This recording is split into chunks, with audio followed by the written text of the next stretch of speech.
Hello, welcome. This is Say a Prayer, guys. May Nigeria never happen to you. My name is Richie Adewusi. Today we're going to be taking a dive in the direction of the judiciary in Nigeria and accountability. How accountable has the judiciary been in Nigeria? How accountable should the judiciary be? How accountable is the judiciary at this moment within everything that is going on in Nigeria at this time? These things are, it's interesting, okay, because when we scheduled this series, we didn't have any idea that the things that are flying all over there in Nigeria with the judiciary in the middle of it somehow will be happening at this time, that we'll be looking at the issue of the judiciary and accountability, okay?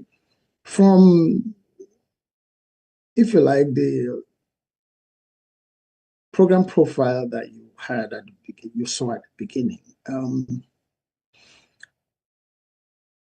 there are many issues that had happened in the past concerning the judiciary and Nigerians. Justice, injustice, fair play, selective justice, whichever.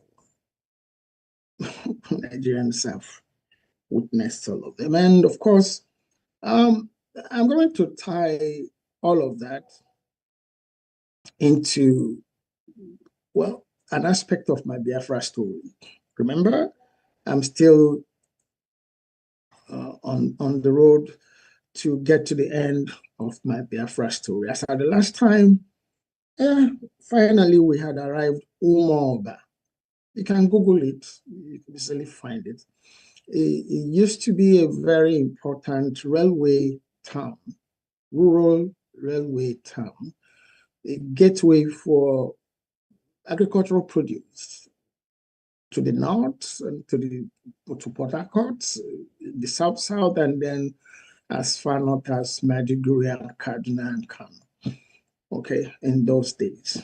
But today, well, I have not been there in a long time.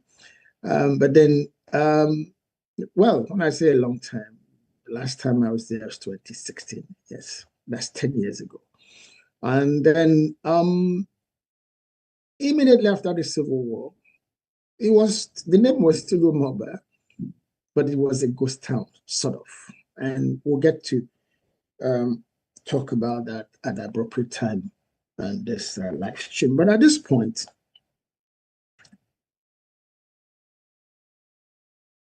where should the ordinary Nigerian, average Nigerian, turn when things are not working? We have looked at the government. We're still looking at the government. Everything is the government, actually, but different arms of the government.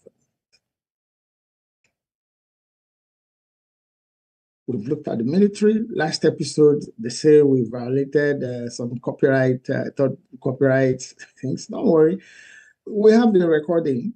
YouTube has removed a substantial part of that live stream, but we have the full recording. We're editing it. We're going to remove the material. They say this copyright, but then we did give credit to the organization that produced the materials, the Punch Group. It was about a former Nigerian soldier, narrating how he was detained and tried for asking for appropriate weapon to confront insurgents and terrorists. Okay? Whether it was for third-party violation or some people were not comfortable with what we're saying or what, we didn't produce the video. But then I will do a quick recap about the things I said before we played that video. First of all, there's still the confusion about who said what. Now, there are two generals that are, well, a lot of generals, but specifically two now that we want to talk about, involved in the defense matter. All the generals are involved in defense matters. But right now we're talking about the defense minister and the chief of defense staff. They're not the same persons. So, let's use the right terminologies and descriptions for the gentlemen, for the generals. One is retired, one is still in service. So the one that says that terrorists are like prodigal sons, for which I asked if he does know the Bible at all, because the story of the prodigal son sinned against himself, not anybody else. He did himself in. And then came to his senses. Nobody went to go and beg him. No. Hunger drove him home. Okay? His father was magnanimous enough to take him, but he didn't kill anybody. He didn't go he went and righteously, ruinously wasted his, if you like, share of his possessions from his father. That was about him. There might be some correlation, but it's not the same. It's not the same. The prodigal son didn't kill nobody. The prodigal son harmed himself, just himself, not his father, not his brother. They brought about some family envies and all of that, but the father was able to handle the situation. They are not the same thing. That's the chief of defense staff, General Luyede. He's still in service. The Minister of Defense, Minister for Defense, retired General Christopher Musa, now, over time, I've not heard him talk that soft about insurgency and all. That he has maintained, to some extent, a posture of no negotiations with terrorists and bandits. And in the midst of all the stories about terrorists are my family members, National Security Advisor, Ribadu, terrorists are like prodigal sons. We need to give them a second chance. Chief of Defense Staff, General Luyede. General Christopher Musa has stated clearly that the troops, soldiers, should not wait for any orders, any permission anymore to shoot, to eliminate terrorists and bandits. It's not for a general to feel that he has some obligation to people who are at war with Nigeria, people, treasonous individuals, to say the least. And it's, that the Nigerian army, that the Nigerian government has a program through which they are wasting the resources of Nigeria and Nigerians in the name of reintegrating terrorists. Whoever designed that program itself should be brought to trial. It's an enemy of Nigeria.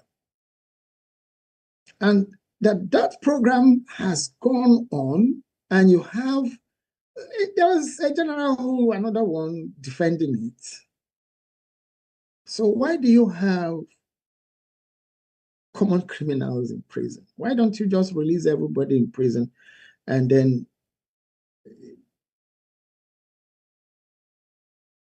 call them prodigal sons as well? To make matters worse, these people are killing Nigerian soldiers, including generals. And then you have a service chief. That's very disrespectful, to say the least, to the men and officers that you lead, sir, General Luyede.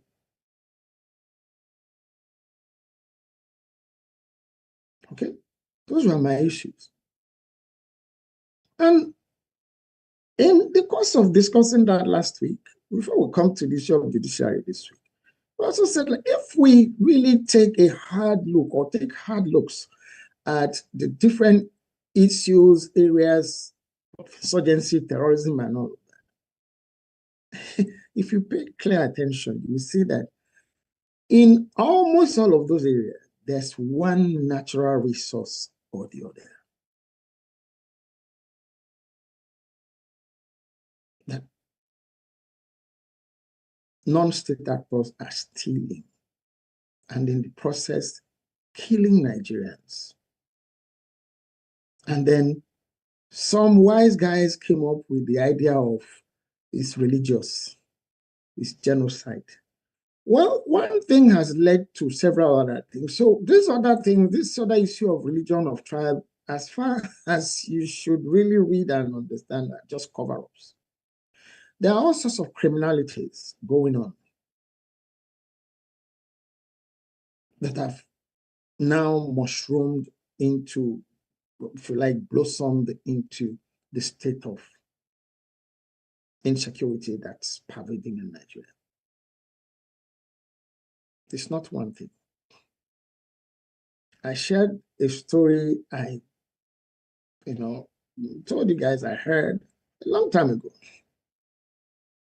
about a regular Nigerian businessman or man who was said to have been supplying the Nigerian military livestock during festive periods,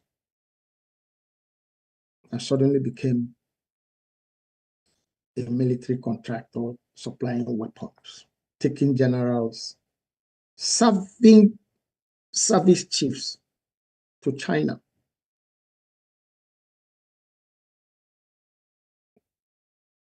Giving them money to follow him to China just to show up to say, oh, yes, he's doing the right thing. Meanwhile, he was bringing into Nigeria refurbished military equipment, which might be part of, okay, the general that got killed yesterday, the day before, today is the 10th of April,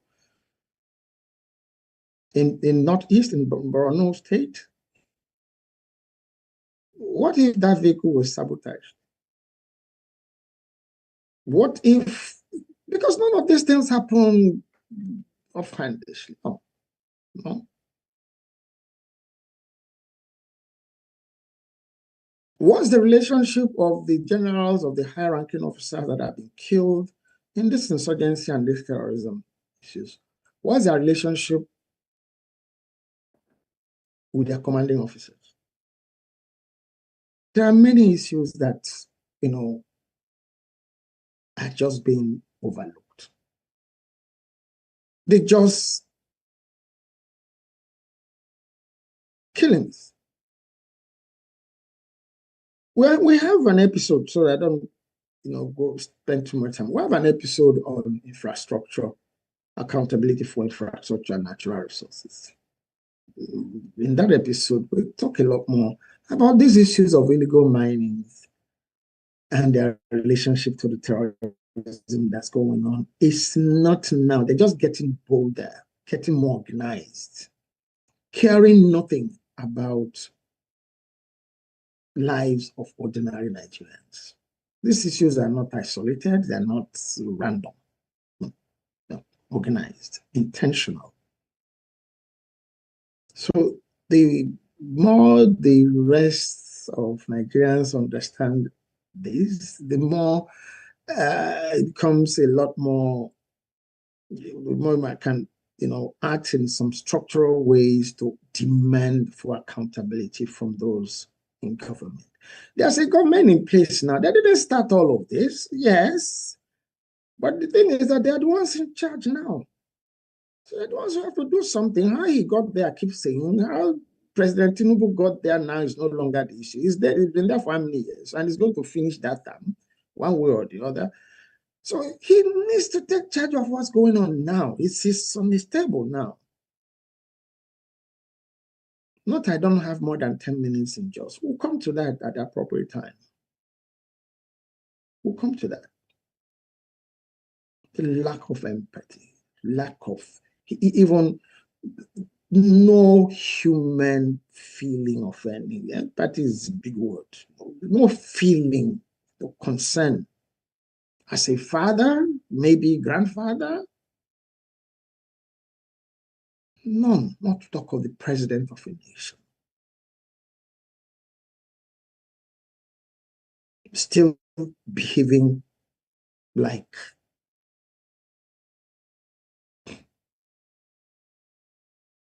an area boy.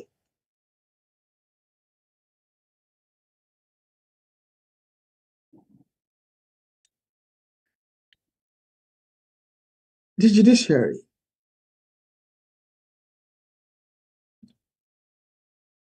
You know, Nigerians like to copy things. Not that Nigeria and Nigerians cannot copy or even do things better. Of course, look at Nigerians outside of Nigeria heading places, flying high. So is that, do people have their brains replaced with sawdust when they return to Nigeria? Or when they are put in charge of things? No. No. It is a function of when you put a child, an overgrown baby, lacking parental training, in a big toy shop.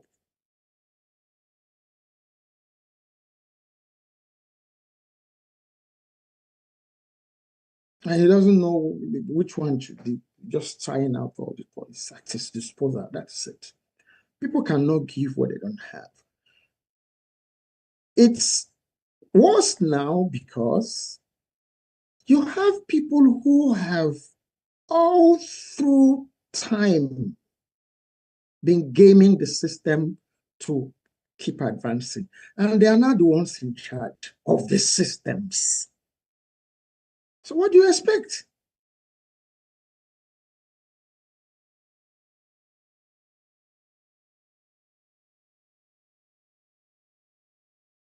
At the height of litigations over a particular business group in Lagos, a high court in Lagos caught fire, burnt.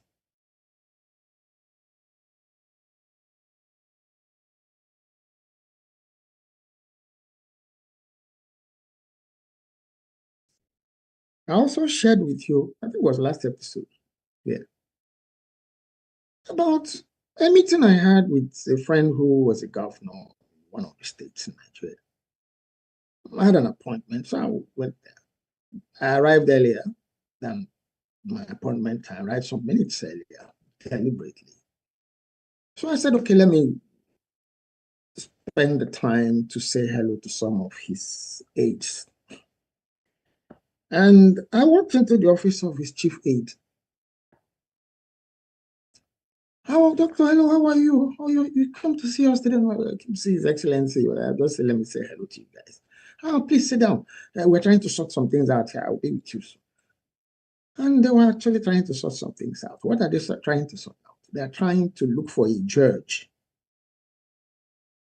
that would take their brief and send somebody they had arrested to jail.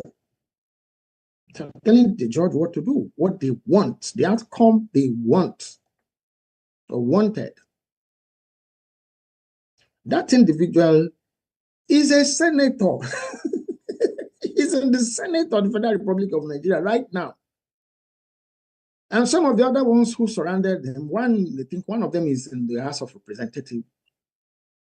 They're all there in different positions of authority in Nigeria. If at that level, they could tell judges what to do, what they wanted done, not justice, not fairness, not fair play, not fair trial. He must suffer. We will show him that you just don't. Yeah.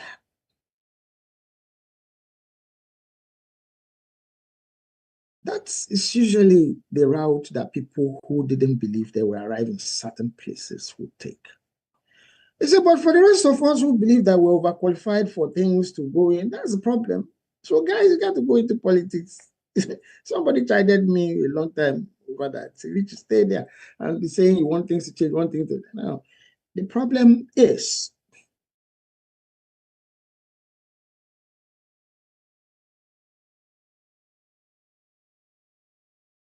And I have a whole episode to talk about that. The last episode in this series, this season, episode 13, to talk about the media and the electorate.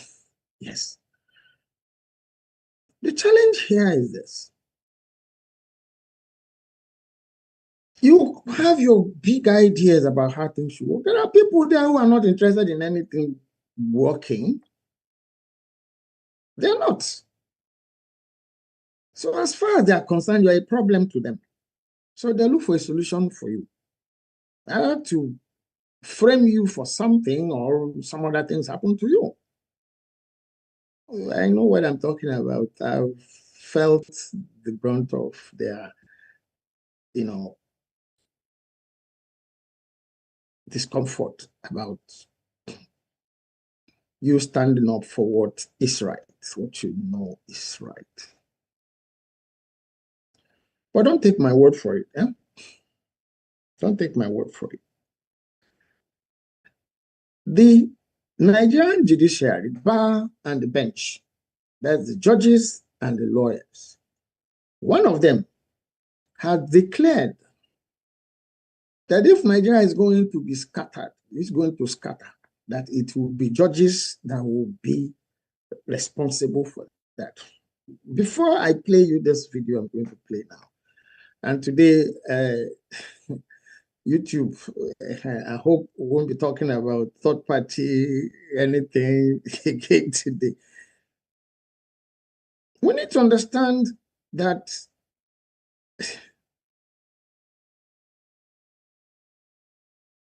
it is lawyers are the constitution. Everybody is crying now to say is lopsided in terms of religious, not transparency, religious. Please borrow me one word, okay? In terms of religious, if you like, advantages or disadvantages to whichever faith, practitioners of whichever faith, that it is not in conformity, that constitution is not in conformity with the secular, or rather touted secular nature of the Nigerian state. It's lawyers that wrote that constitution, or a lawyer. From what I have read, it's one person that they gave the job to, the military gave the job to, and he went, people sat, and without any recourse to the people. And it's a constitution.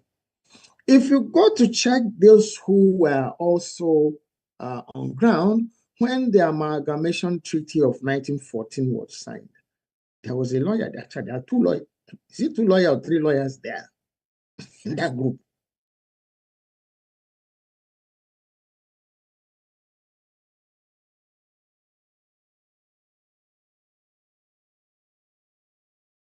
So when this gentleman says that whatever happens in Nigeria, that the lawyers are going to be responsible for however it goes, he's not talking out of point, and he was specific. And he couldn't have spoken earlier because things that are shaping up in Nigeria right now, the same individuals who had made a career out of gaming the system, who are the ones in charge of the Nigerian state now, they've been known to have the judiciary in their pocket. And then INEC, the Independent National Electoral Commission, is supposed to be independent, even as its name suggests. But they are not. They are not. They are not. Okay? They are not.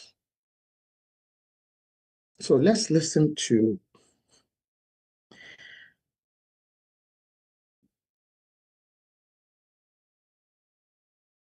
Mr. Mike or Guinea. Watch that video. It's going to take about 5 minutes of your time. It's longer than that, but we'll not go beyond that so that we don't have any problem again about third party and all of that. Even while the video will be playing, it will make sense to look at what he's saying. First, he got to the issue of is lawyers that are going to cause Nigeria to crash, or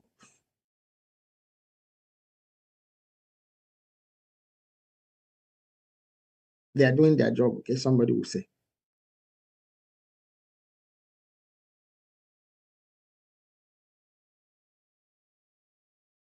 Have judges been arrested and tried before in the history of Nigeria? Yes. Don't seem to care about anything. Feels the world is his own. Wrong. Wrong. There are other things that happen in certain ways in some other countries across Africa. They can't happen in Nigeria. Nigeria can never be Uganda. Nigeria can never be Cameroon. It's not possible. If you doubt that, go and ask Abacha.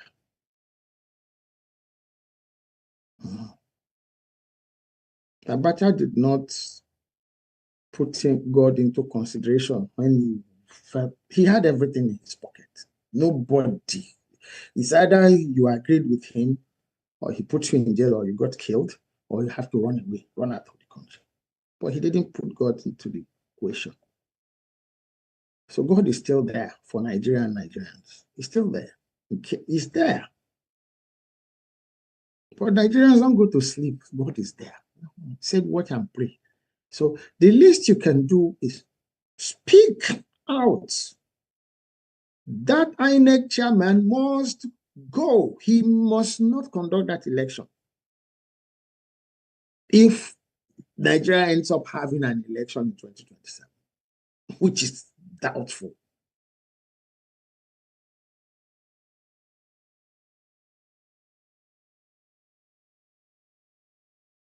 When we get to discuss the media and the electorate, we'll get to the issue of that which is doubtful. Not anything I'm controlling. The things I wrote inside this book, Biafra, Let's We Forget, 16 years ago, I didn't control anything. I looked at things that are happening, things I've experienced, things that I've seen, things I've studied, I'm still studying. This is what's good. This is how this is headed. Well, because I do not go and join a television station circles as a public analyst or political analyst or whoever, it didn't make sense. But does it make sense now? Everything I've said in this book had happened. All of it. All of it. And by the way, if you've not read this book, please do us a favor. Either because you really like to know the story of what happens to ordinary citizens in conflict situations, in war situations. It's my eyewitness account as a child in the course of that war. Thank you, Precious, for liking the live. Thank you so much, Precious. Thank you. Thank you so much, Precious. Thank you for liking the live, okay? The book is my eyewitness account as a child of Nigeria Biafra War of 1967, 1970. Okay, you'll see the QR code on the screen. It's available online, and we also I've launched a GoFundMe campaign. We want to produce a documentary on it so that some of the places, some of the persons, some of the issues raised in it, we can reenact, okay, in a picture, okay, in a movie, documentary.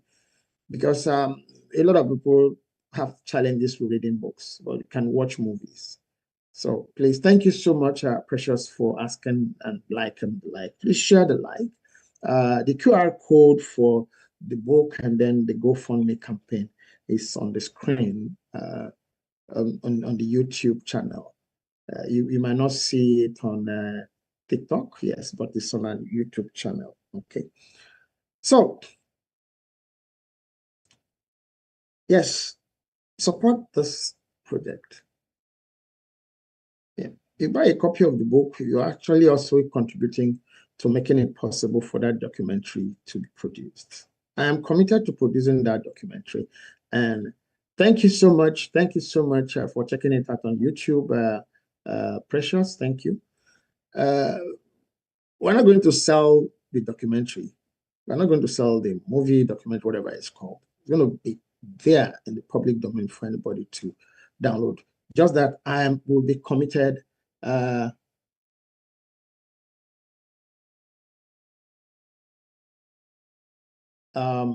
Yeah, just that we would,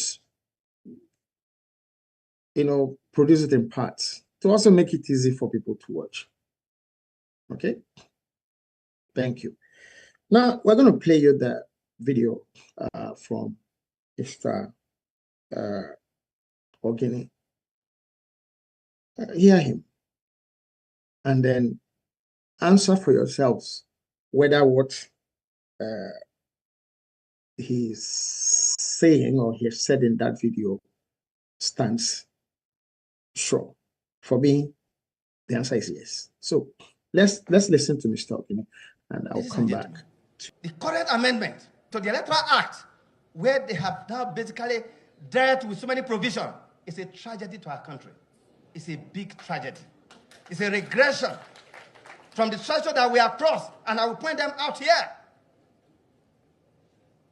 And that's why I feel sad for our country, that every election year we are discussing the same issue. We forgot that election is just a process. The ultimate goal is development. But we seem to be stuck in the issue of elections. That appears to be where we are at the moment. And so when you have a proviso, which of course was brought about regrettably by my constituency. I made the point. If Nigeria will die, it will die because of we lawyers. They will die because of we lawyers. Both the bar and the bench. Both the bar and the bench.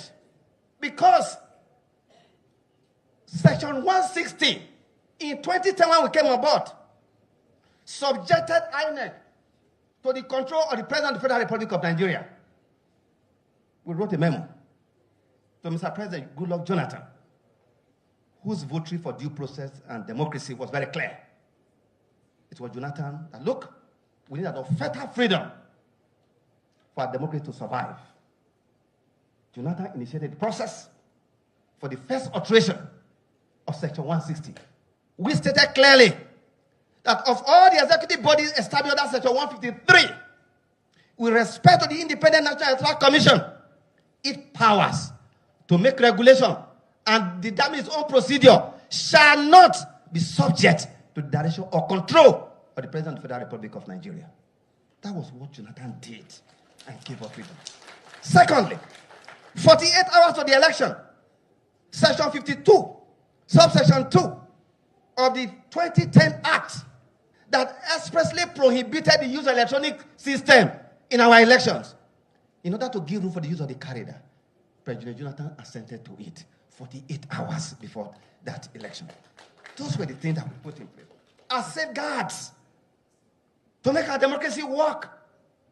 It's a student that have paid exam that should be repeating exams. I'll be asked to repeat the exam now by discussing these things that we have discussed before because they are there.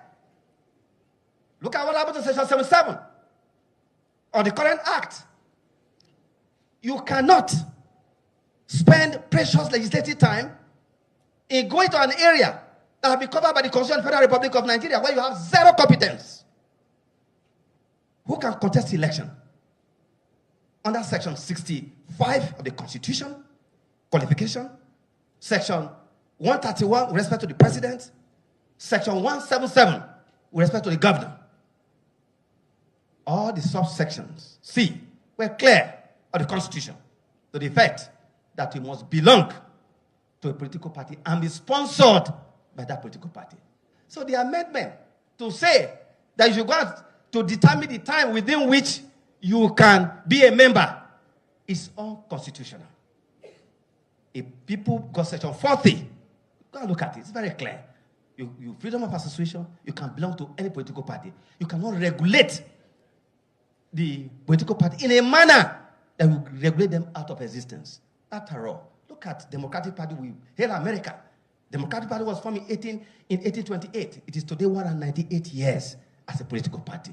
Republican was formed in 1854. It's today 172 years. We must recognize that political parties are the essential organs of the democratic process.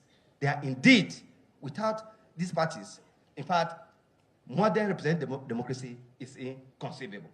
So the winner of election must be determined finally and conclusively at the polling unit and not in the court of law on the issue of credible elections and national security.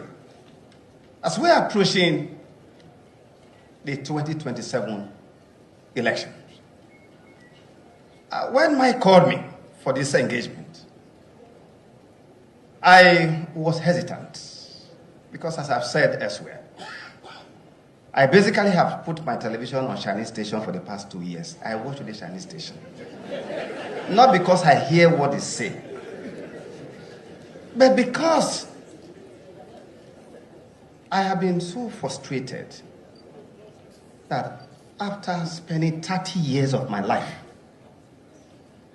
10 years of being involved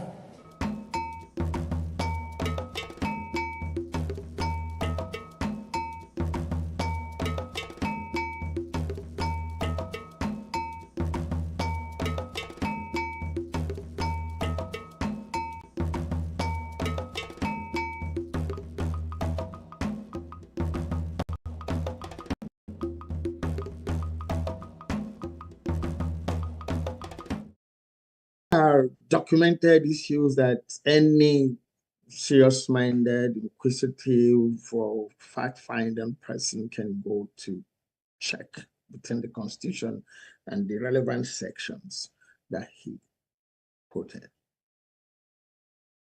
But to, put meat on what's part of some of the things he said there, you have an INEC chairman who doesn't sit well with a number of the sections of the Nigerian nation or society or groups. And now he doesn't sit well with any Nigerian at all, outside of the ruling party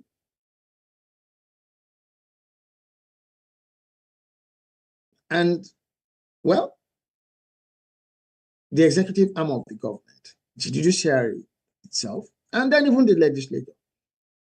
And when you talk about the media, like I intoned in the last edition, go and check those who are the president's aide. Most of them are from the Lagos Media Group over time. Go and check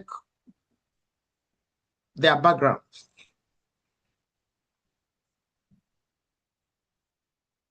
But they have not learned how to tell the president to speak to issues.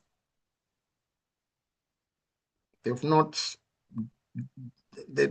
because all they're interested is in propaganda and positions and feel important. To get the real jobs done, nothing is happening. It's disaster. Every statement the president made, every action is disaster. Things he shouldn't say, he will say. Places he shouldn't go, the places he should go to, he won't go. The ones he should not be at, that's why he will go to.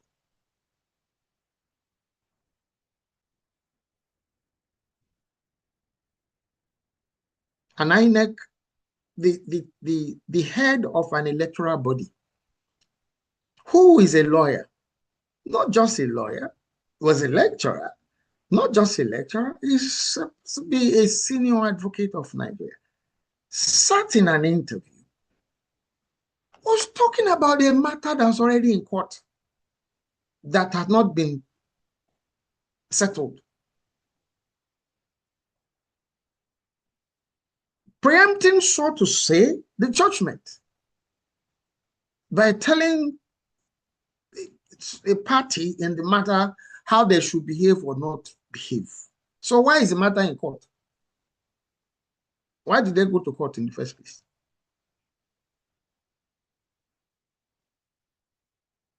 As a neutral umpire that you should be, should you have granted that interview? Should not make any comments. They're not even hiding anything. They're not interested in hiding anything. It's like, what are you going to do about it? Eh? This is the choices we have made. The INEC is in that position now, going contrary to even what the person who left there that everybody thought was the craziest of them all said. No, from the electronic transmission of results, which he said had worked, there's no reason why it should not work. There's no issue with internet connectivity or whatever, no need, it doesn't matter. Because the presidency has a position, gotten the legislature to stand on a position, then the judiciary, sorry, the electoral body now must, of course, who puts the president in Saro-Wiwa? The judiciary. It's not the voters. Okay?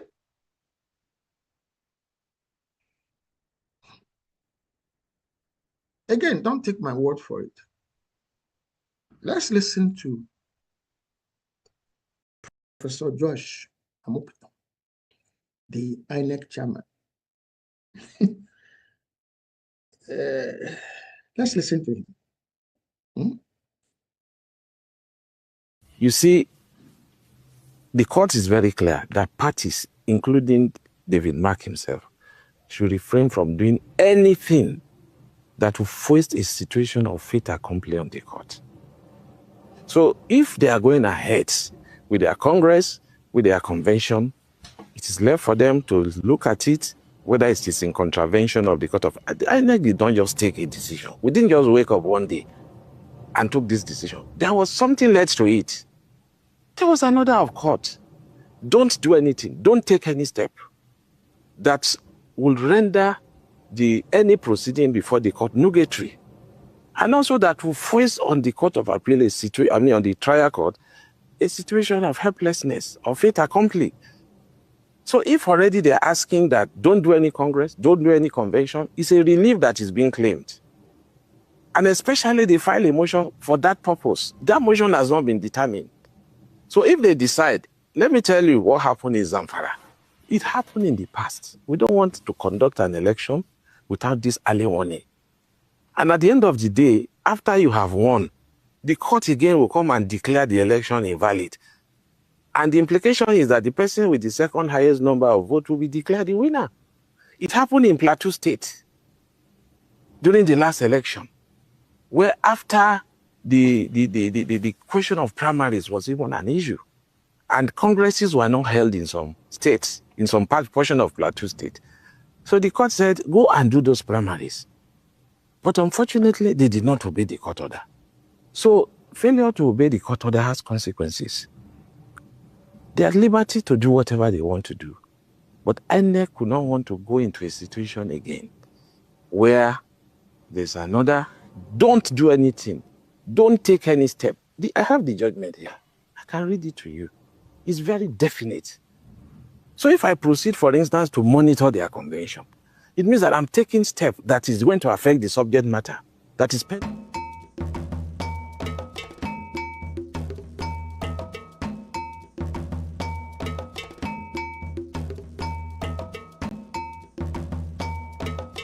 so much for watching that video on YouTube. You had an umpire. Imagine you are watching a football match and the referee just suddenly, without even blowing the whistle, just picks up the ball and goes to put it on your opponent, on your penalty spot in favor of your opponent. What did you do? The match is still on, but the referee just decided to say, no, you deserve a penalty. Take the penalty. That's what he's doing. That's what the INEC chairman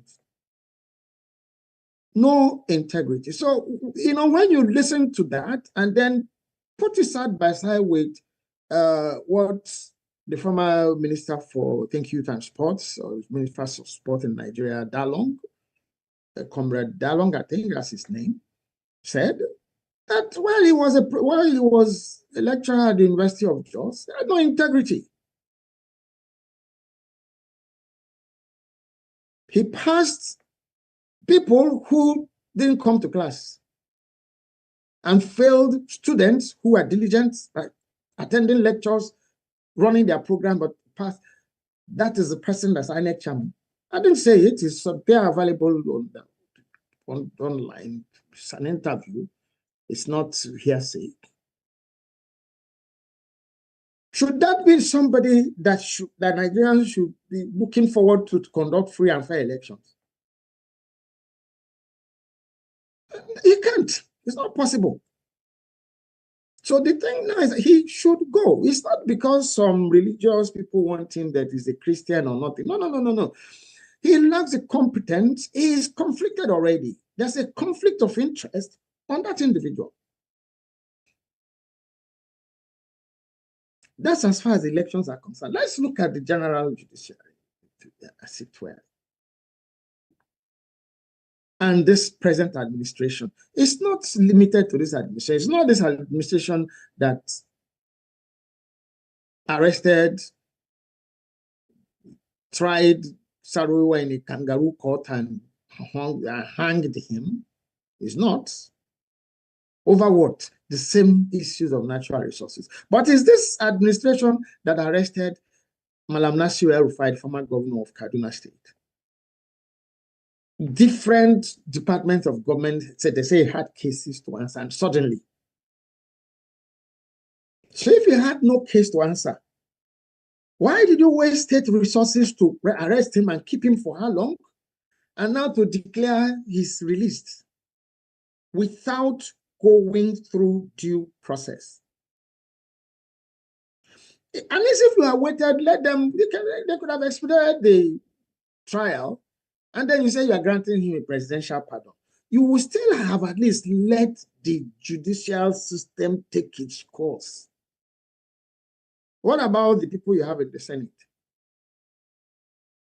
From the Senate president, that's now you're a Senate president, the head of the Senate is a messenger for the president to go to represent presidents in ceremonies, functions. A Senate president.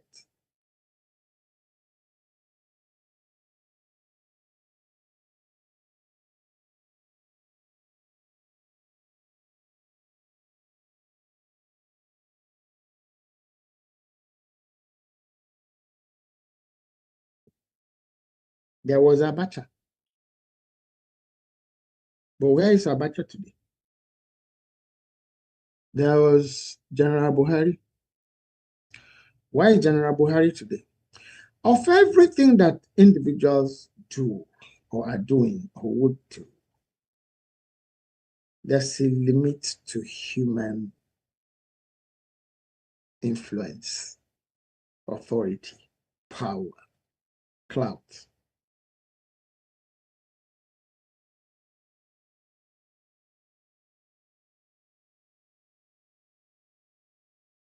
If we understand, let's go back to the beginning of this whole thing. So, if we understand what was said to have been the crime of General Aguiyi-Ironsi, that he collapsed the federal civil service, he collapsed the regional civil services and made them federal, made them unitary.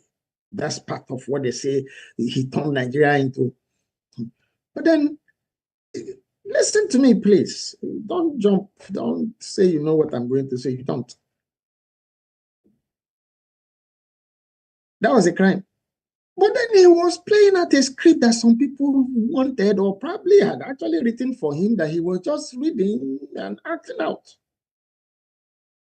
An opportunity to create a position from which a central control, what has been happening since then? You now have an individual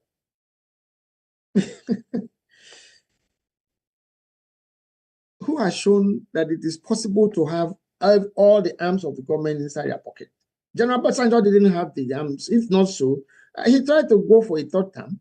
Both the judiciary and the legislature, no, he didn't. He couldn't. There were so many other cases. He lost some cases in court. Which case has this one lost in court? And then, as if all of these are not enough, his son is said to be a person of interest and a company that is awarded a contract for the coastal roads that they are constructing in Nigeria in trillions of naira. And some people take them to court, took the company to court to say, we just want information. Information.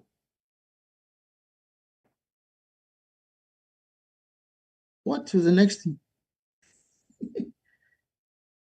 Judiciary again.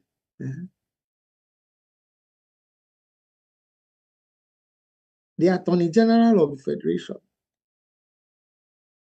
hired senior advocates of Nigeria with the taxpayers' money, with the money from that belong to Nigerians, to defend the president's son and the company to which he belonged, to not to give information.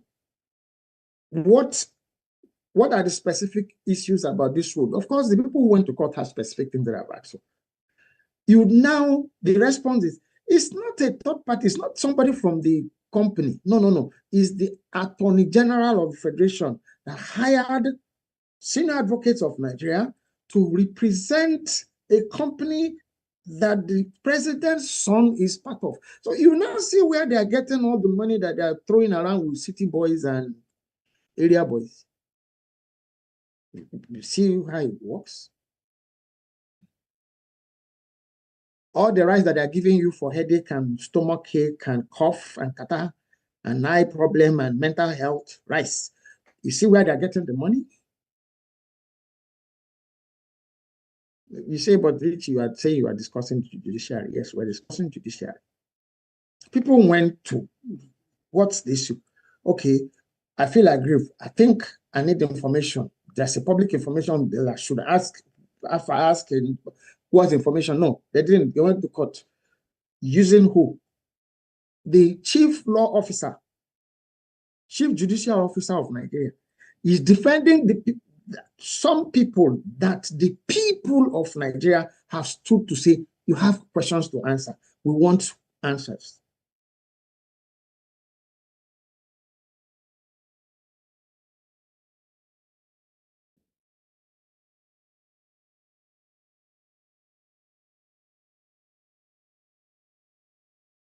But before that,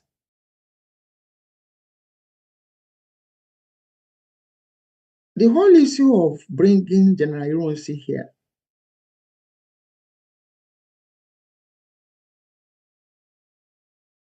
for you to still look into this issue of there's a puppeter and there's a puppet. Or if you like, there are puppeters and there's a puppet on the throne.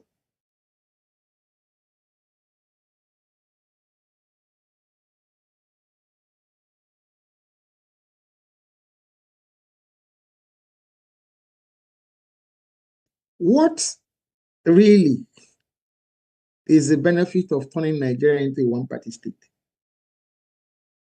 What was the benefit of, you don't see, bringing the regional administrative processes, to the center? There's still a plan to turn Nigeria into a particular direction. And for all his nominality, this president, don't forget, people, this president, please, I'm not a religious by God, but we have to talk sense. I'm not talking religion, but we must talk sense to ourselves. Nigerians, you must borrow yourself sense. This president is still a Muslim.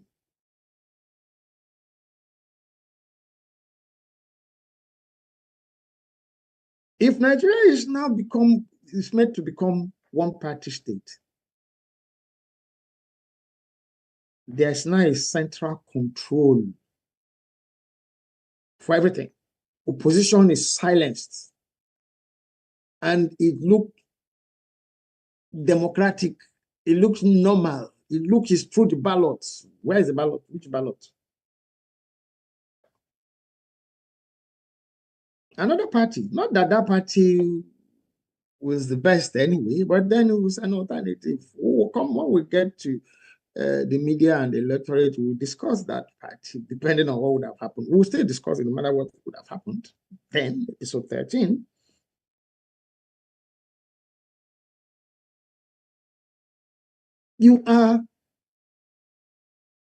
People are standing up to say we are this faction. It's not those people. It's not as if the people who have gathered all that have any, so all of them have issues, except one person. I will also come to the issue of that one person at the appropriate time. Okay?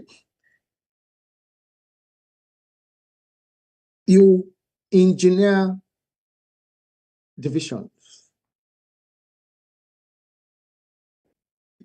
Your chief electoral officer couldn't even hide it. You don't even let it. No, please don't give that interview. Don't just let it be seen as if it's them fighting them. No. And then the Yoruba say a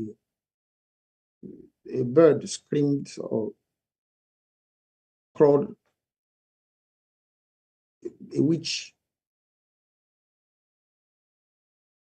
paraded, shouted, cried last night. A child died this morning. Who wouldn't know that it was witch that whatever last night? That good. I now have different people coming, holding press conferences. It is me that. So if it is you, what is the business of the public in it? You have a group. Go inside your group, sort it out. If not, that some people are using you, and it's not hidden. Somebody will say, but Richie, they say that there are some people who have created factions in the other. That's not my business. Remember, we're talking judiciary today. Let them go to court. But who is controlling the judiciary today?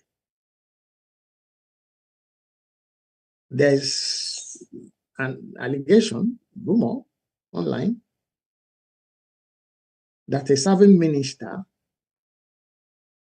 had, I don't know, well, that's alleged, given some judges some money. The same minister built houses for judges in Abuja.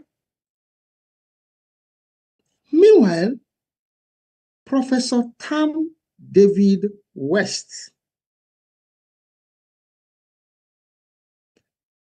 was sent to jail for a cup of tea and a wristwatch in that same Nigeria.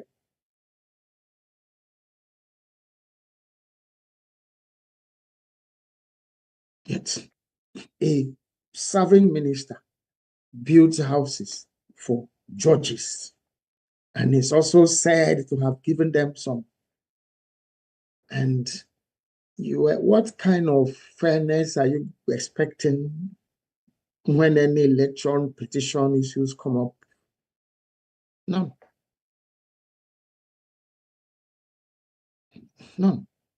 So the onslaught against Nigeria and Nigerian is multidimensional. It's not just insurgencies, and they're all around.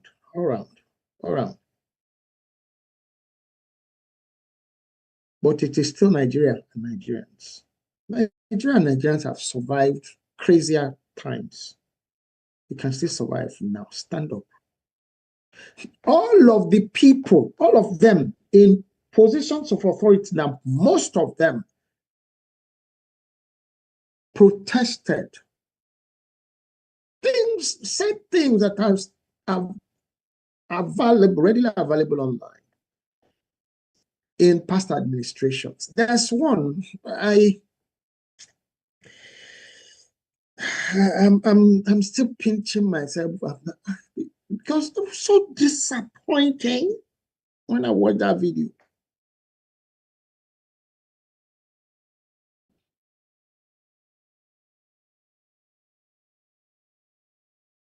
The wickedness of the act itself is one thing.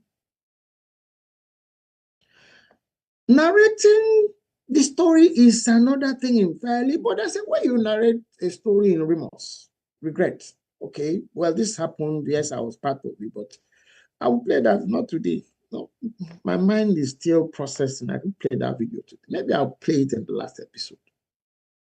The media and the electorate, so that you can go and borrow yourself sense to some of these people. Unfortunately, some of them people were held in high esteem.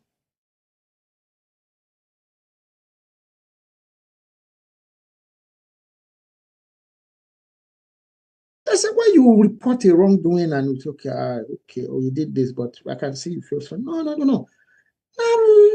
You know, those kind of Dracula-ish laughter. I'm like, oh God. No, this is not real. This must be AI. Unfortunately, I pinch myself again, play the video again, it's not AI. So the person who sent me the video, I was like, are you sure you didn't just go to create this thing? No, this is not. I played the video, and I'm like, no, this cannot be.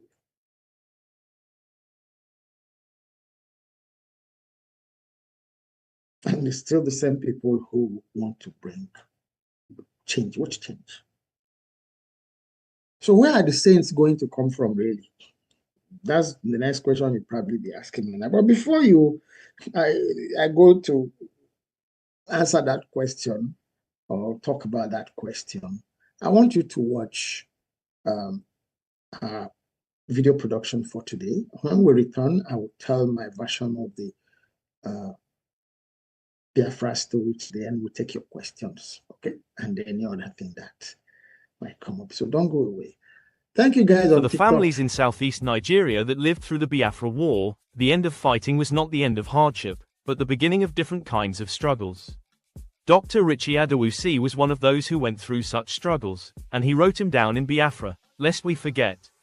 Please scan the QR code on your screen to get your copy. His family's journey after the Biafra War, and what it reveals about justice in Nigeria today is what this video is about. Please watch to the end, subscribe, and don't miss the next video. At the end of the Biafra War, returning to Omoba in the present day Isi Ala-Ngwa, Abia State, southeast Nigeria, meant returning to a rural town that no longer resembled itself. Dr. Richie Adewusi's family moved to Osa-Ukwu in present-day Abingwa in Abia State, southeast Nigeria, and endured cramped living, years of lost schooling, and farmlands too dangerous to work, because landmines were still killing people who simply went out to grow food. The family was whole again, but nobody was ever held accountable for what that war cost millions of ordinary families. The nation moved on, and in moving on, established a pattern that persists today, that accountability is selective, justice is conditional, and who you are determines what the system does for you. The judiciary arm of government exists to be the final check on power, to interpret the law without fear, protect the citizens from the state, and ensure that no person stands above the Constitution and the law. What is happening in Nigeria today, in 2026, is far from this. Malam Nazir Ahmed El-Rufai, former governor of Kaduna State, faces a 10-count charge involving alleged fraud, conspiracy, and more. His detention drew personal condolences from the presidency itself. However, Nnamdi Kanu, who simply spoke for his people, is sentenced to life imprisonment on terrorism charges. Ken Saro-Wiwa, a man who led a non-violent campaign against environmental degradation, was tried by a special military tribunal and hanged in 1995. The courts said nothing. Chinagora Onuoha, born on August 7, 1978 in Irile, Lagos, southwest Nigeria, known to the world as African China, grew up watching this same inequality from the ground floor. In Mr. President, released in 2000, he called on every layer of leadership to govern with integrity rather than self-interest. 25 years later, the plea is still waiting for an answer. Lead us well. Don't let this nation to fall inside well. Mr. President, lead us well. If you be governor, govern us well. If you be senator, anytime well. If you be police well. Now they take bribe. They lead us well. Govern us well. If you be senator, anytime well. If you be police well. Now they take bribe. What needs to happen is not complicated. Judicial appointments must be removed from executive control and placed under a genuinely independent, publicly accountable process. Court proceedings involving public officials need to be transparent and concluded without the endless procedural delays that exhaust complainants while protecting the accused. The Constitution must mean the same thing for all Nigerians. Citizens must have accessible, affordable pathways to challenge injustices without needing connections or resources to be heard. Nigeria cannot build a future on a foundation where justice is a privilege rather than a right. Thank you for watching. Please share this video with everyone you know with interest in Nigeria's development and well-being. Please subscribe and turn on notifications so you do not miss the next video. Our full live streams are available on @May Nigeria Never Happen to You. May Nigeria happen for all Nigerians and for friends of Nigeria.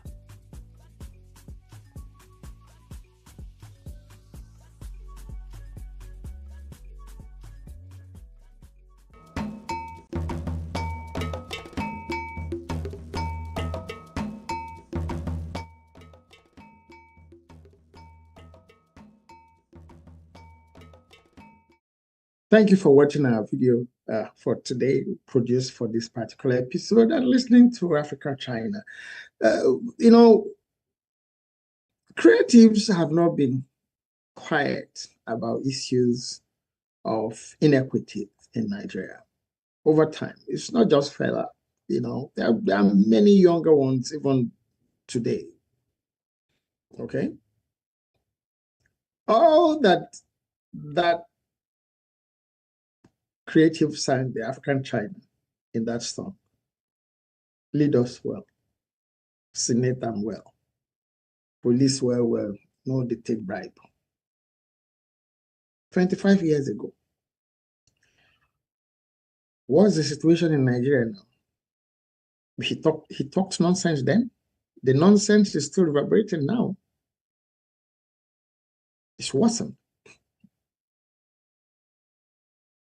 It's worsened. Okay?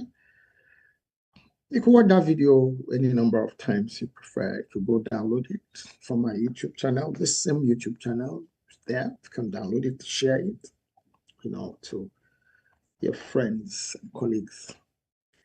So I'm going to tell you my installment of my Biafra story here today. The last episode, by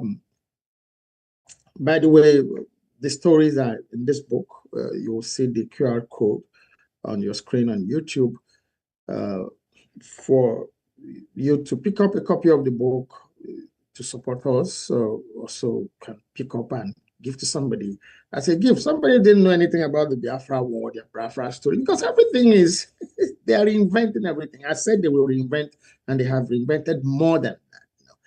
Okay, technically, politicians and greedy, shady non-state actors who are involved in different forms of criminalities, from illegal mining to so many other things, real estate acquisitions and all of that,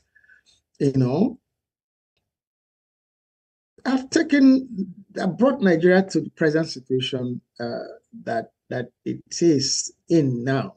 That the things that created, that caused that war are jokes compared to what's on ground now. And I cautioned in that book, everything is now being played out as if everything is politics, everything is religion. No, it's not. But the important thing is to note that Nigeria is headed that way. It's not just me saying, but I said it 16 years ago in that book.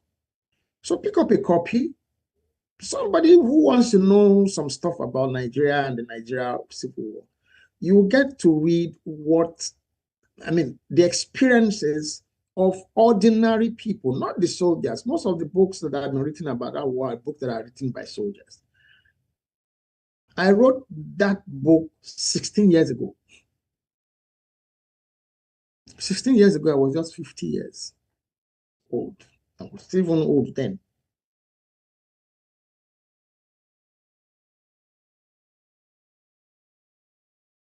Last episode, I shared how we finally arrived in Umoba. I'm going to make you a promise here. The last episode of this program, I'm going to try and when I say last episode of this storytelling, which is episode 13, the last episode of season 2, I'm going to show you pictures of some of the individuals that have been mentioning, in my storytelling, from my mother to my grandmother to my aunt, with whom I was living when this mark here, why is it now? I keep looking for it. Yeah, this mark happened in the refugee camp in Owerinta. I will show you my aunt. I will also show you my grandparents' home, house, compound in Umoba.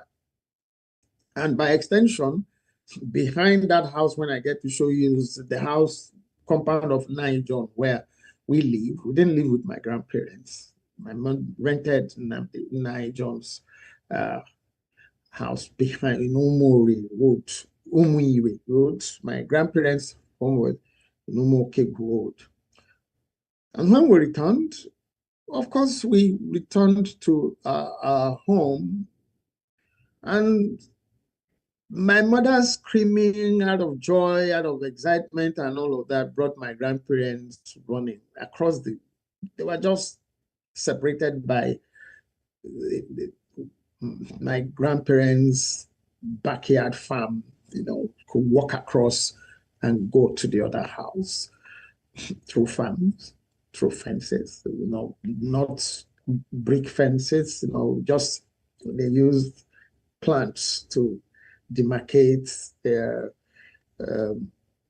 create fences, if you like, do demarcation. So, your land stops here, that other person's home. So it was just that they could walk across and go. So they came running, and then we had arrived. Everybody was happy. My maternal grandfather is an Assembly of God minister, led everybody in praise singing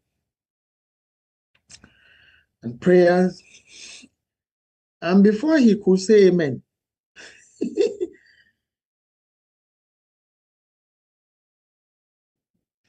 my mother broke down, serious wailing. And everybody was holding him. Why your children are back? They're not complete. They're not complete. But these ones are here. Rejoice. Thank God that the joy became something else. My mother was wailing because of my sister was the only person that hadn't returned. That was not accounted for. As at the time, myself and my brother Sonny returned to Mob. Okay? Like I said last episode, I think about a week later, she returned, and everywhere was. Well, eventually,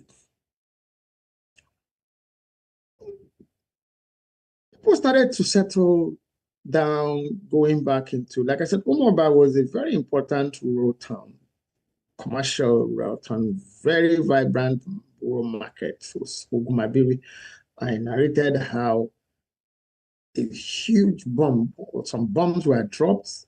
Maybe they were targeting the railway line, the bombs missed and then landed in the market, killed off. This whole issue of wiping people out didn't start today. Yeah. I also narrated how huge shrapnel from that explosion landed just close to my immediate older brother's head, where both of us were hiding under cocoyam leaves in the farm behind our grandparents' compound in Omoba. From there, things were settling well. The war was said to have come to an end. My mother had some family property in another village, some extensive property, palm oil plantations, about 4 of them really, and then land for farming, the huge portions of land in a village called Osauku. When you read the book, you get to know that's where I eventually had to start back primary school in Osauku. But before we left for Osauku, because our mom, we didn't know what she was going to do. She would say she's traveling somewhere, she's going to prepare a place. She would go, we were still in Umo, but she would go. We had been to Osauku once. If you follow this story from the beginning, it was in Osauku that a big moth chased me. The moth was going his own way, but me, I thought it was chasing me and I was running. And the boys, the village boys, that was the first time. That time was the very first time we have a village experience. And I now saw a big moth. I was running, fell off severally, and the other children in the compound are laughing at me. The adults joined in laughing at me. What's happening? They saw it's a moth I was running from. The moth was just huge moth. Because the thick forests all over around the compound. The very first time we were visiting that village, that was before the Civil War. That moth incident happened before the Civil War. The very first time we went to visit that village, Saro-Wiwa, in Obingwa local government area of Abia, present-day Abia State now. But after the Civil War, my mother started, said he was building a house. We didn't know where exactly was. Eventually, we had to all move to Saro-Wiwa. We had built a thatched roof building, mud, just one room and a kitchen and a veranda. Imagine moving from a whole house in Port Harcourt, another full house in Omoba. From there now move to a 2-bedroom apartment in a Nigerian's house in the same Omoba. And now move to a village. But then it was our mother's house now, which means also our house too. One room, the kitchen and the veranda. It was a huge compound. But meanwhile, there was a bigger house that was still being built. But she finished that one so that we could, when we returned, everything was like jam-packed. But it was our house, it was our compound. In that process, we didn't understand. I didn't understand what was happening till years later. Maybe a lot of it till even not too many years by the time I was writing that book. So many crazy things. Because by the time we eventually arrived in Osauku, I started school. It was from Osauku, the school in Osauku to community school. That was the primary school I attended. Yes.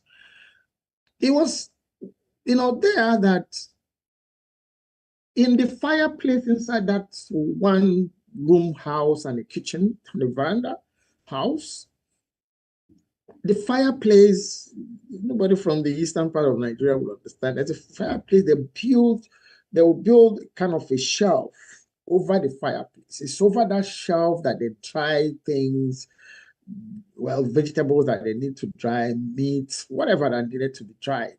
Use palm wine, the wood from palm wine fronds to build it. There were a lot of big calabashes on top of that fireplace. We never knew what was inside those calabashes until one day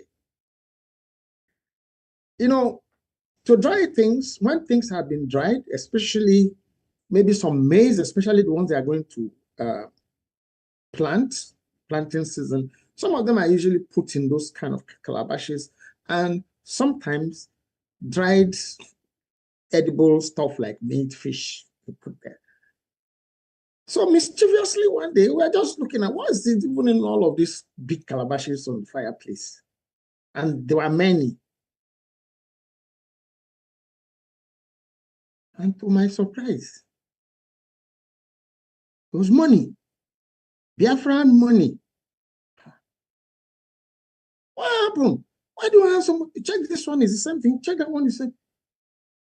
Filled up.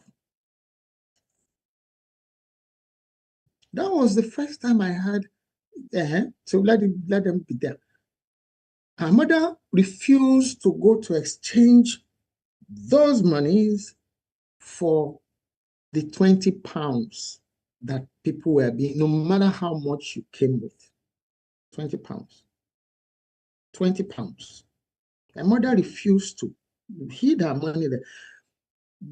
Those calabashes were still there up until the time I got married in 1992.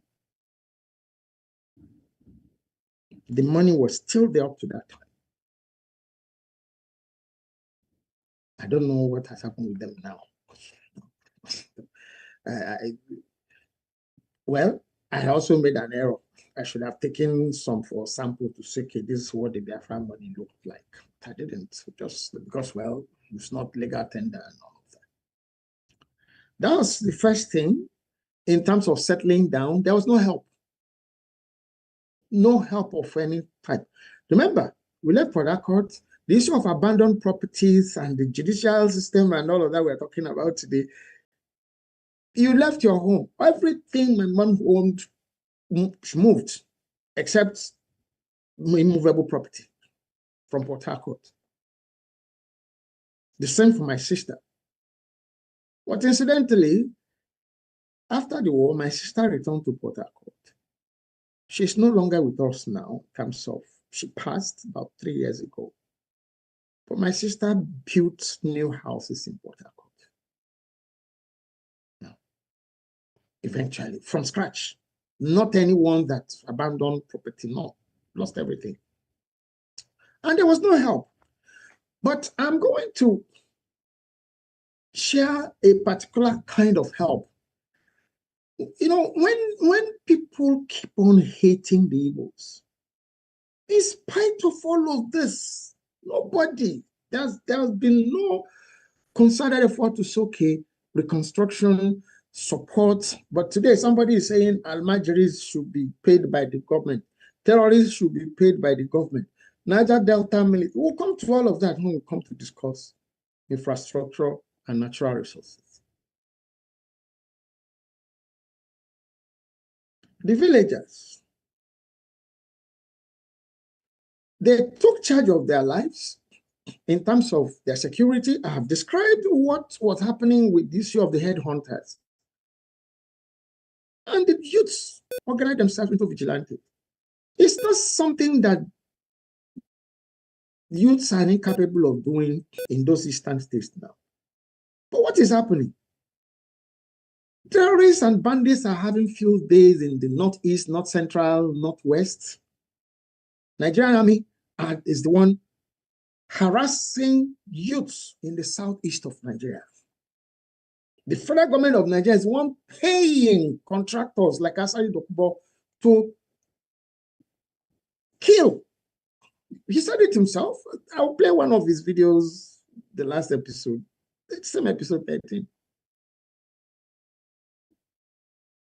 No, it's the next episode. Natural infrastructure and natural resources.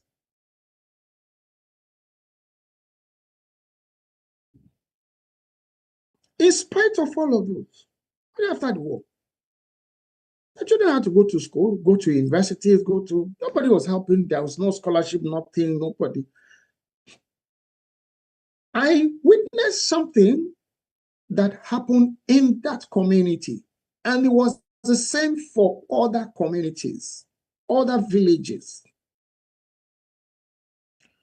Remember I said that my mom owned, she's passed now, she lived to be 102 years.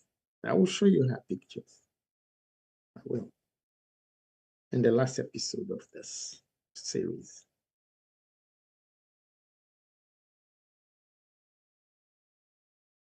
Community members, young people who are qualified to go to university, go to college, secondary school.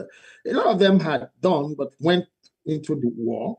But after the war, some still now, they still wanted to continue with education. There was a particular one that I'll bring that's of note. And you can Google the name, you'll find the name out there.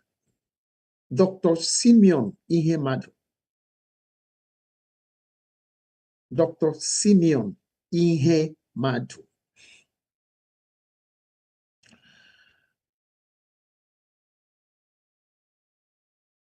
How did they send their children to university, even outside Nigeria, to study abroad? Dr. Ihemadu went to study in Russia, went to study survey. How did that happen? How did Igbos organize to send their children? They contributed communally. How? They didn't have money, remember? But they had natural resources. And in this case, palm oil foods.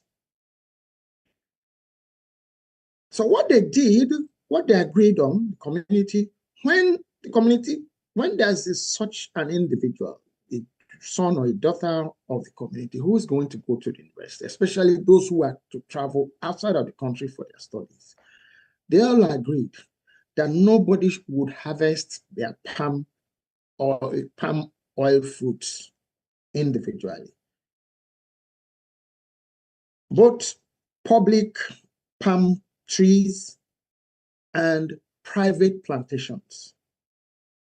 The community leaders will go, they'll call a meeting at the village square, first at community compound levels, especially, appealing to those who own private plantations to agree to contribute. My mother did. And the harvesting would happen. They would now sell, okay? There will be business people, produce buyers, who would have indicated their interest to buy all that will be harvested, and the money collected will be used to send that individual to school. That was what happened with Dr. Ihemadu. He was sent to Russia by that communal effort. But something happened. And I didn't understand that thing that happened until recent events. When I say recent events of the last 20, 35, 20, 25, 30 years about Nigeria. The day Dr. Ihemadu returned, it was just like the day General Gowon came visiting, the Southeast after the Civil War, that we lined up waving Nigeria green, white, green flag to welcome him. The day Dr. Ihemadu returned to the village after he returned from Russia, we also lined up children, and the convoy of cars that brought in his car and some of the, were waving. They didn't even know we were there, but we're happy. Yes, somebody from this village went to Russia, studied his back. But eventually, the villagers the community members became very unhappy with Dr. Ihemadu. He wasn't relating. I think he eventually went on to become either a commissioner or a minister. I don't know which one, but it was a commissioner in Imo State, the old Imo State that time, I think, or so, or federal. But he had a government appointment. He didn't relate to the village. He didn't even relate to the Ngwa people. He was more, if you go to check him online now, you will see his work being described more with Ife, University of Ife, that you would not see him linked to that village. You will hear that maybe because of his name, if you searched more, because of his name, he will be from the southeast, so area, and so has that name. He was from Osauku, Dr. Simeon Yeman. He was very influential in the survey industry, not just in Nigeria.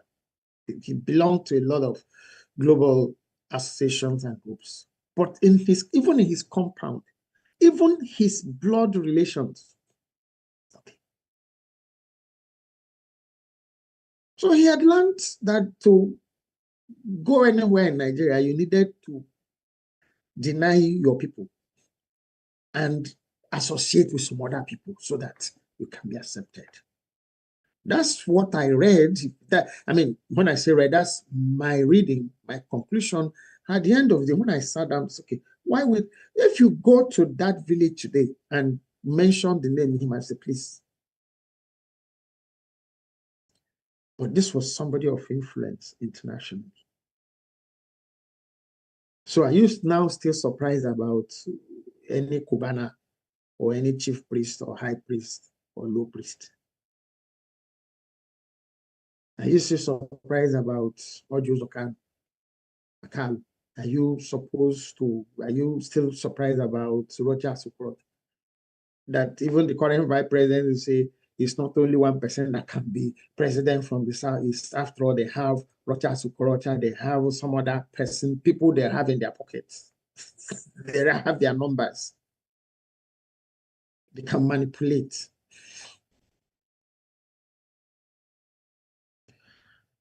Now, from that, I mentioned my elder brother, we call him, his name is Sinhai Thomas, we just call him Dede.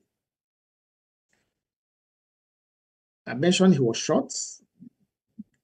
He just escaped his foot being amputated by the grace of God through our sister who happened to be around the same sector and got information that his brother was down, had been shot, and took him home to Moba, and he was attended to. Before the war, he was the manager of a very high-profile recreational place in Aba at time, recreation club, Aba. He was the manager. After the Civil War, he went back to that job. And within, I think 1972 or 1974, I'm mixing the dates up now. I will show you the picture. I will show you the picture of his wedding. People who had gone through that type of devastation picked themselves up, started all over again. After all the years of 5 years of no school, because schools didn't really get started immediately. Things didn't get organized. The war ended in 1970. Didn't just get, people went back, but then things didn't get back. You had to write exams. It didn't start flowing immediately. But here I am.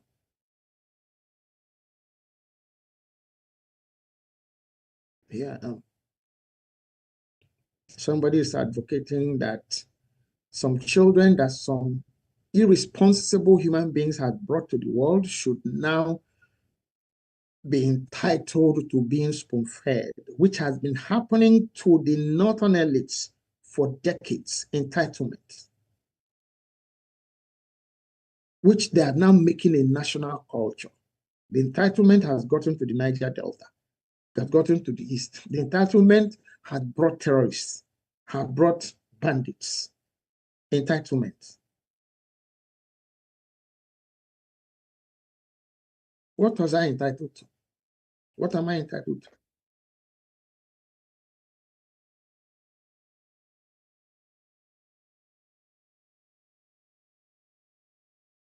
We picked ourselves up.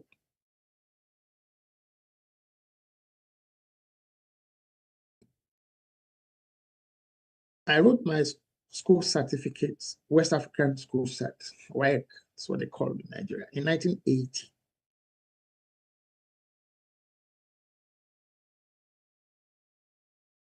At about 20 years. And that's actually also because I started regular secondary school in Form 3. I never did Form 1, never did Form 2.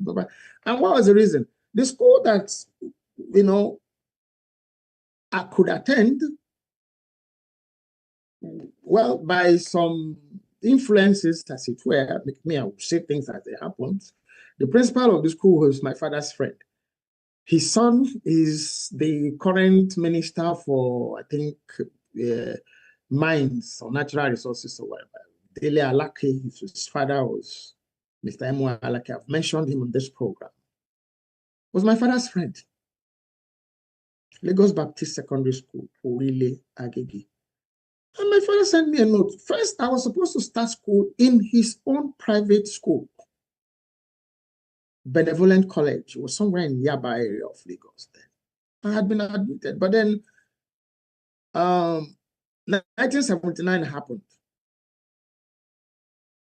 And the administration of Lateef Jakonde took over all private schools. No private school, public school. Everybody had to go to public school. Council took over all mission schools, private schools.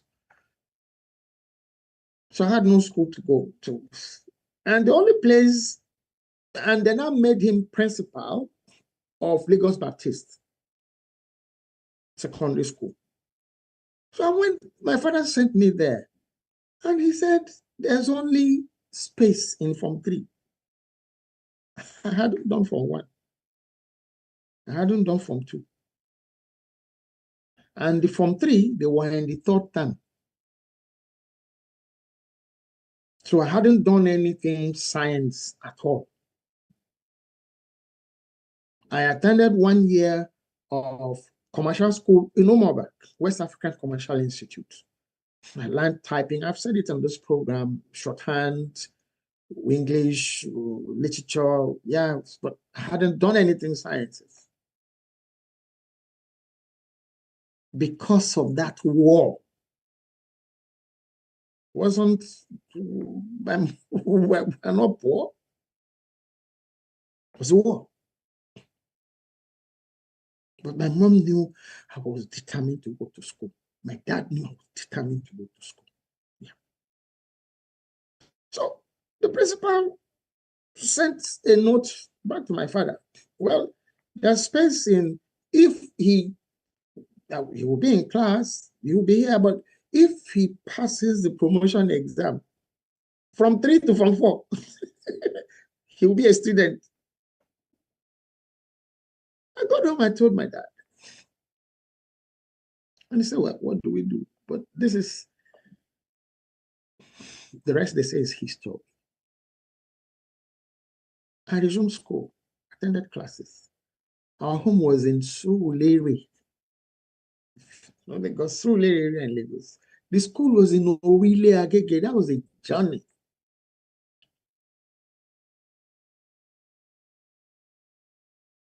I passed.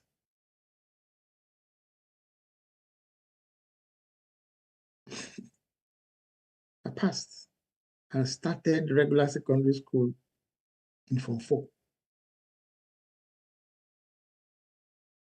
Not boasting, just making statements of fact. I left that school with the best result.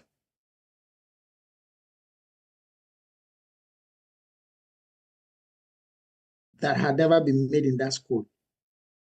That created an envy when I went to do A-level interview at Federal Government College, Lagos.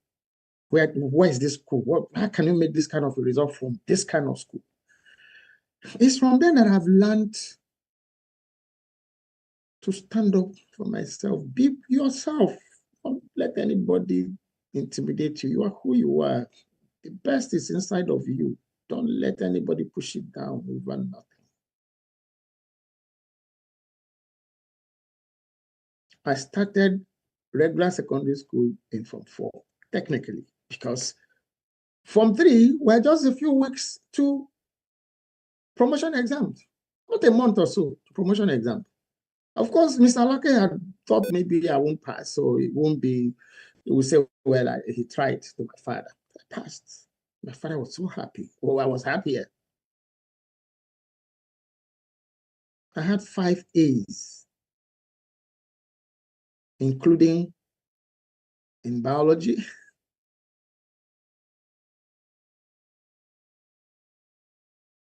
in English, in literature.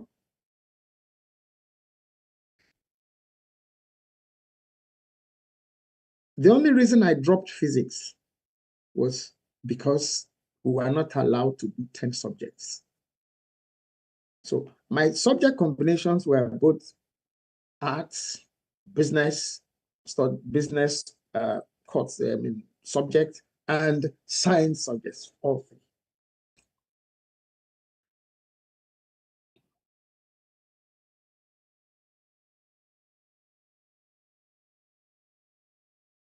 And I went on to do my A-levels at the Federal Government College, Lagos, on merit. My father only came to that school for the first time the day we were having our first prize giving day. And I wasn't just a student in that school. I was a house prefect of Danfodio House.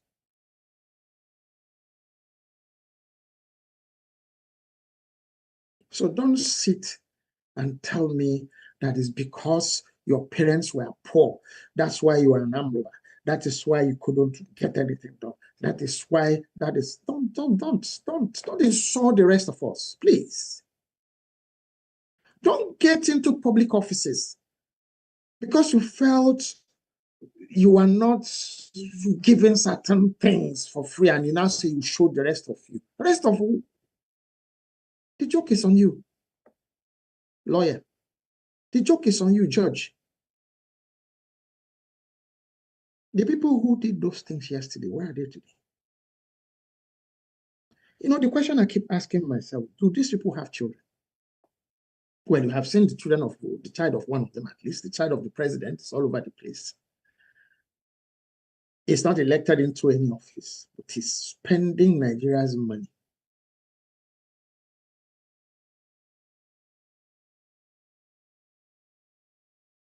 Accountability. No.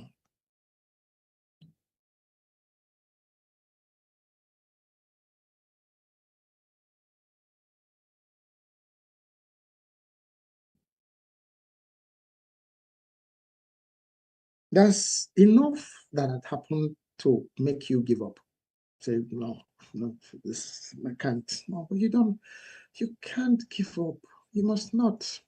Even Nigerians right now, in the face of all of this, it just seems as this unavoidable onslaught against the ordinary Nigerians by those who have everything. That's the pressure that the Igbos went through in the course of that civil war. After it in quote, because has that war ended? No. Nnamdi Kanu is in jail for saying what? For doing what? Why is he in jail? Malam El-Rufai is campaigning, yeah? After what? Asari Dokubo is in his house, declaring who paid him and who didn't pay him for committing treasonous acts.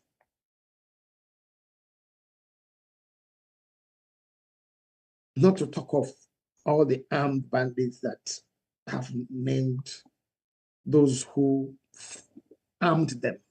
So it's the government. But Nnamdi Kanu is in jail for speaking out. He might not like his style. I don't like his style. But what is he saying? Stop killing us. If you won't defend us, let's defend ourselves. That's it. Today, General T.Y. Danjuma said, defend yourself. People are all over the place shouting, defend yourself. The people in DSS, the different security, different military generals say, defend yourself. So what makes Nnamdi Kanu's defend yourself own different?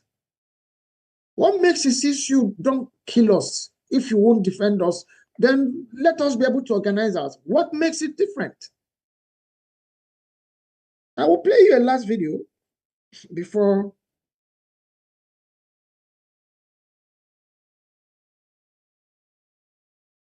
No, I think we should just leave that. Because again, there's selective justice.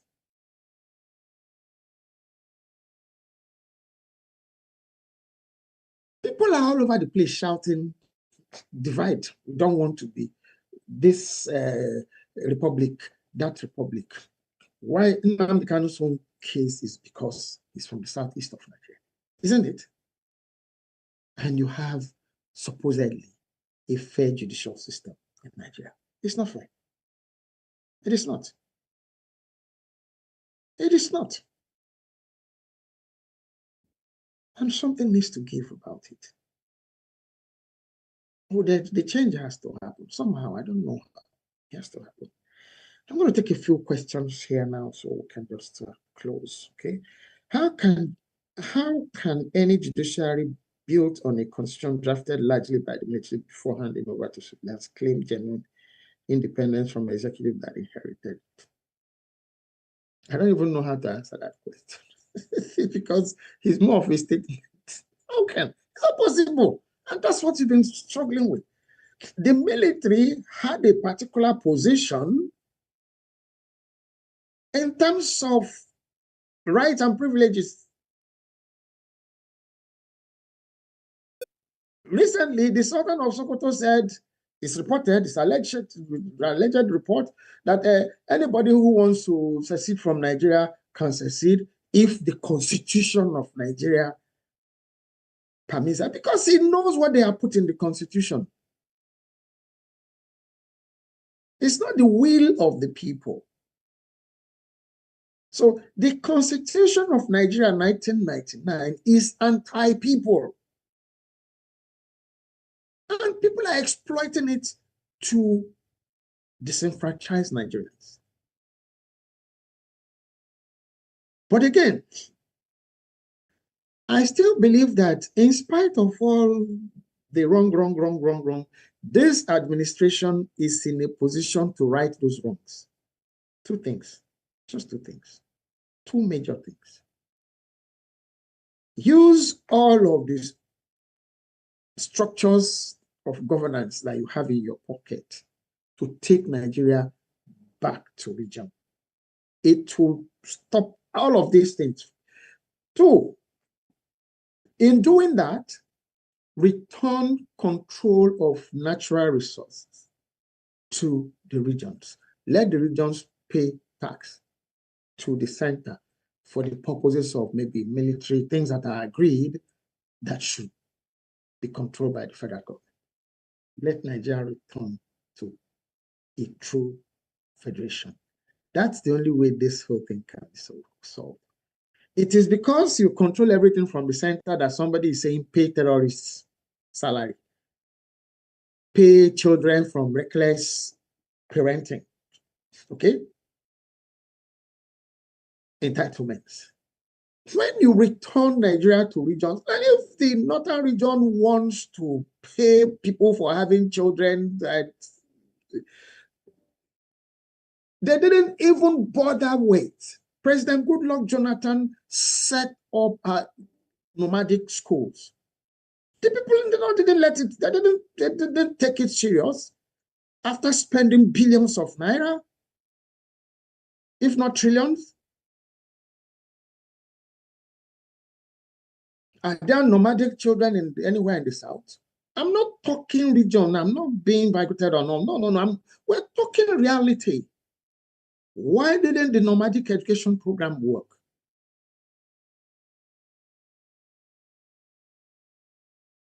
Why is there still no control about street children? Why are there no laws to hold parents accountable? I'm a parenting coach. I wouldn't encourage any group of young people to get married if they are not intentional about starting a family.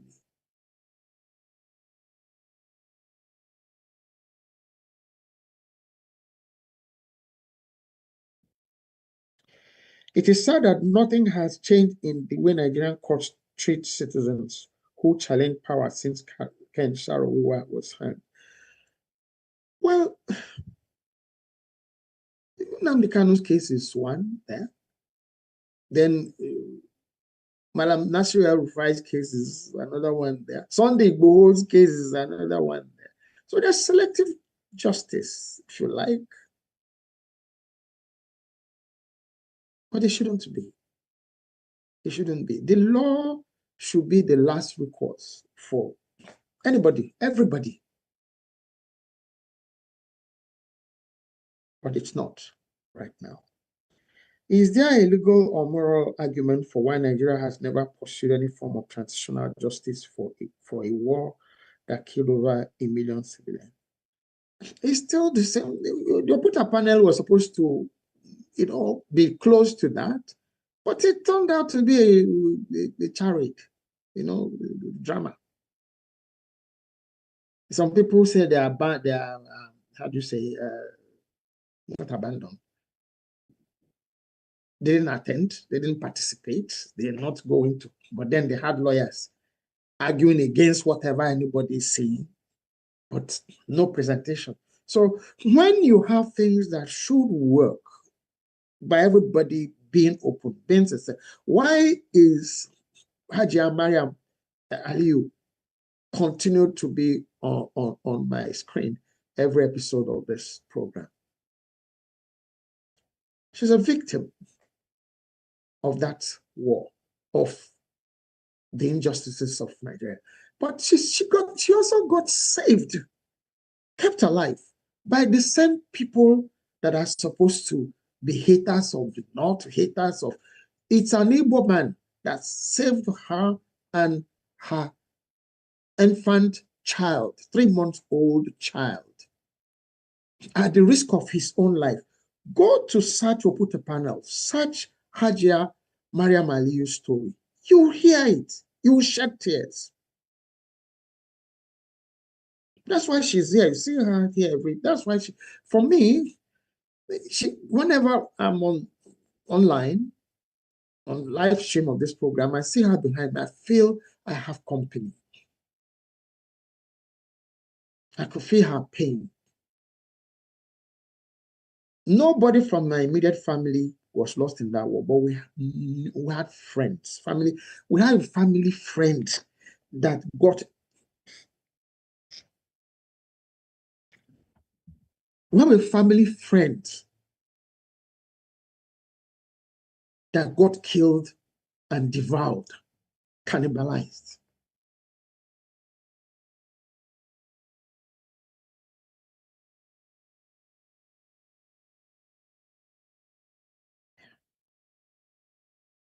A young man, not a soldier, not by federal troops, not even by soldiers. So there are issues, and Nigeria is inching, the powers that be, the greedy non-state actors, including state actors, have ended up arming and equipping warlords in different regions of Nigeria. And those warlords are beginning to back now for attention. Yeah. Why do you think that many international human rights organizations are not taking action to help Nigerians that the government cannot protect? Nigeria is still a sovereign country. You cannot come to help them if you are not called. They could write reports. They could issue press releases. They could make statements they have been making.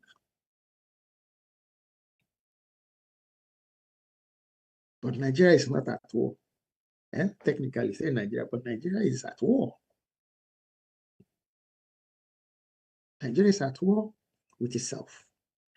The Nigerian government is waging wars against innocent Nigerians in the southeast of Nigeria, whilst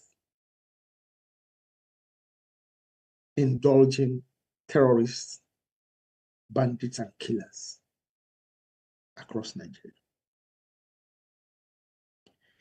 Okay, so that is it for our show for today. I am so grateful for you joining us. And please don't forget to, if you don't have a copy already of this book, Biafra, Lest We Forget Too. It's my eyewitness account of that civil war as a child, of about 7 when it started and about 11 when it ended. And I put the ended in quotes because if it had ended, Nigeria would not be in the situation that it is today. There's a lot to learn from that book. Okay, it's not just a casual story. There's a lot to learn from it. There's a lot for ordinary people to learn from it. What really happens when there's full-blown conflict. Okay, a lot of things are happening in Nigeria now, like the things that happened during that war, but Nigeria is not at war. I've said it on this program. If you want to find out, go and spend a night in an IDP camp. An IDP camp is IDP means internally displaced persons camp. Go and spend one night there with them. You will understand. Okay. So I want to thank you for being here with me today. And thank you for your questions. And guys on TikTok, thank you for your likes. Thank you for sharing. And we'll be here next episode, which will be episode 12, and we'll be talking natural infrastructure and natural resources accountability, the quest for accountability. Nigeria, the quest for accountability, and that will be focused on infrastructure and natural resources. Until then, which would be 8 a.m. Eastern Standard Time, US and Canada, and 1 p.m. West Africa time, including Nigeria. My name is still Richie Adewusi. I'm reaching you through Nostalgia Media on our YouTube channel and my TikTok handle. Till I come your way again next episode. Thank you. We always say here, say a prayer, may Nigeria never happen to you. But our prayer here, my prayer here is for Nigeria to happen for all Nigerians and all friends of Nigeria. See you in the next one. Bye-bye.